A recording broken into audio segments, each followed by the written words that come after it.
అదే ప్రకృతి వ్యవసాయానికి అవసరమైన ప్రధాన ఇన్పుట్ జీవామృతం. ఈ జీవామృతం తయారీకి కావలసిన పదార్థాలు ఏంటి, ఏ విధంగా తయారు చేస్తారు, దానికి తయారు చేసి అది మొక్కలకు వేసుకోవటం వల్ల ఉపయోగం ఏంటి అనే విషయాలు మన మెంటార్ శివజ్యోతి గారు, శ్రీలక్ష్మి గారి మాటల్లో విందాం. నమస్తే మేడం, నా పేరు శ్రీలక్ష్మి జ్యోతి, పల్నాడు జిల్లా మెంటర్.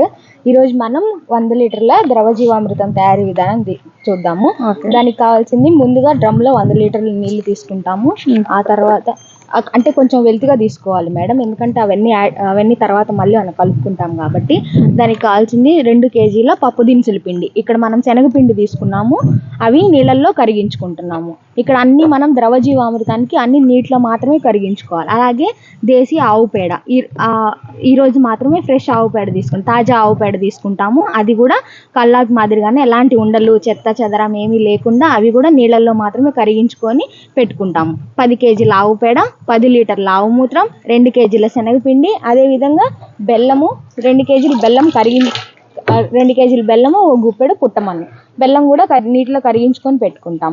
ఇలా అన్ని ఉండలు లేకుండా అన్ని కరిగించుకొని పెట్టుకుని ఒకదాని తర్వాత ఒకటి మనం డ్రమ్లో వేసుకొని కలుపుకుంటాం. ముందుగా మనం ఆవు పేడ వేసుకుందాం. ఆవు పేడ ఇది కరిగించిన ఆవు పేడ డ్రమ్లో వేసుకుంటాం. తినకుండా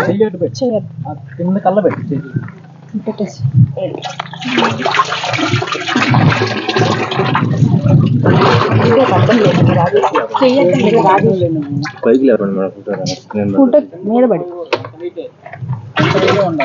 కింద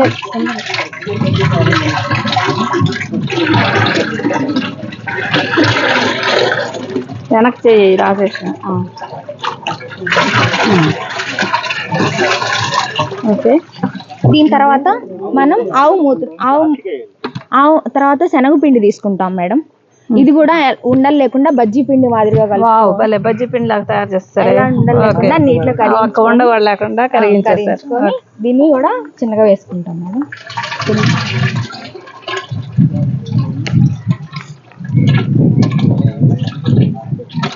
నెక్స్ట్ దీని తర్వాత బెల్లం మేడం. ఇది బెల్లం ఆల్రెడీ బెల్లం దీనిలో బెల్లం ఆవు మూత్రంలో కరిగించారు, అది పోసేస్తున్నారు. వడపోసిన తర్వాత ఇది వేసి ఆవు మూత్రంలో కరిగించుకున్న బెల్లం. ఇది కూడా ఎలాంటి చెత్త చెదారం లేకుండా గడ్డలు లేకుండా కరిగించుకొని కలుపుకుంటాం. నెక్స్ట్ ఆ తర్వాత మనం చివరిగా పుట్టమన్ను ఆవు మూత్రం కలుపుకుంటాం మేడం. పుట్టమన్ను కూడా కరిగించుకున్నాం మేడం, ఉండలు లేకుండా కరిగించుకున్నాం. శ్రేష్టమైన పుట్టమన్ను కరిగించుకున్నాం. ఆ తర్వాత చివరిగా మనం ఆవు మూత్రం కలుపుకుంటున్నాం మేడం. 10 లీటర్లు 100 లీటర్ల నీటికి 10 లీటర్ల ఆవు మూత్రం. ఓకే మేడం, ఇవన్నీ కలుపుకొని మనం కర్ర సహాయంతో 5 నుంచి 10 నిమిషాలు ఇలా సవ్య దిశలో మాత్రమే తిప్పాలి మేడం. ఇలా తిప్పినందువల్ల సూక్ష్మజీవులు అభివృద్ధి చెందాయి. ఉదయం సాయంత్రం ఇలా కలుపుతూ ఉండాలి మేడం. ఒక గోనె పట్ట కప్పాలా, నీడలో పెట్టుకోవాలి మేడం. ఎలాంటి ఎందుకంటే సూక్ష్మజీవులు వృద్ధి చెందడానికి ఎండ తగిలితే అవి అభివృద్ధి చెందవు కాబట్టి ప్రతి 20 నిమిషాలకు ఒకసారి ఇలా తిప్పడం వల్ల ప్రతి 20 నిమిషాలకి సూక్ష్మజీవులు అనేది అభివృద్ధి చెందుతూ ఉంటాయి, రెట్టింపు అవుతూ ఉంటాయి. కాబట్టి మనం ఉదయం సాయంత్రం కూడా సవ్య దిశలో 5 నుంచి 10 నిమిషాలు కలుపుతూ ఉండాలి మేడం. మీరు దీన్ని ఏ విధంగా ఉపయోగిస్తారు చెప్పండి అమ్మా. పొలానికి ఎన్ని రకాలుగా ఉపయోగించుకోవచ్చు? జీవామృతం స్టేజ్ని బట్టి స్ప్రే చేసుకుంటారు మేడం. 20 రోజుల లోపు క్రాప్ అయితే మటుకి 5%, 100 లీటర్లకి 5 లీటర్లు ద్రవ జీవామృతం మేడం. అదే 20 నుంచి 40 రోజుల లోపు అయితే 100 లీటర్ల నీళ్లు, 15 లీటర్ల ద్రవ జీవామృతం. అదే 2 నెలల క్రాప్ అయితే 20 లీటర్లు మేడం, 100 లీటర్ల నీళ్లు, 20 లీటర్ల ద్రవ జీవామృతం. అలా ఇంకా 3 నెలల క్రాప్ అయితే మనం గాఢత అనేది పెంచుతామండి. ఇది తయారీకి 7 నుంచి 8 రోజులు పడుతుంది. ఇప్పుడు మనకి ఈ ద్రవ జీవామృతం పిచ్చిగా ఉపయోగించే విధానం మన భాషా గారు చెప్తారు. అనేది ప్రధానమైన అంశము. మన డిపిపి భాషా గారి మాటల్లో విన్నాం. చెప్పండి భాషా గారు, ఎలా ఉపయోగిస్తారు ఈ ద్రవ జీవామృతం? విత్తనం నాటిన తర్వాత 15 నుంచి 25 రోజుల వరకు 5 లీటర్ల ద్రవజీవామృతం తీసుకొని 100 లీటర్ల నీటిలో కలుపుకోవాలి. అలాగే 40 నుంచి 60 రోజుల వరకు 10 లీటర్ల ద్రవజీవామృతం 100 లీటర్ల నీటిలో కలుపుకోవాలి. అలాగా 60 నుంచి 90 రోజుల వరకు 15 లీటర్ల నుంచి 20 లీటర్ల ద్రవజీవామృతంలో 100 లీటర్ల నీటిని కలుపుకోవాలి. ఇలాగ పంట దశను పట్టుకొని మనం ద్రవజీవామృతం పెంచుకుంటూ 100 లీటర్ల నీటిని అనేది ఫిక్స్డ్గా చేసేసుకొని పిచికారీ చేస్తూ ఉండాలి. పిచికారీ కూడా పైనుంచి కింద వరకు తడిచి కారేలాగా స్ప్రే చేసుకోవాలి. ఓకే అండి, చాలా బాగా చెప్పారు. మరి దానివల్ల ఉపయోగం ఏంటి అలా చేయటం వల్ల?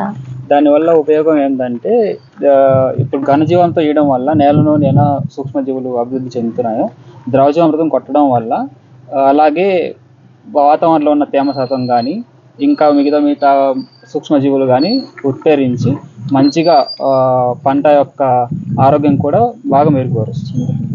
చీడపీడల నుంచి ఎట్టి కూడా పరిస్థితుల్లోనూ 15 రోజులకు ఒకసారి పారించాలి, అదే స్ప్రే చేయాలి.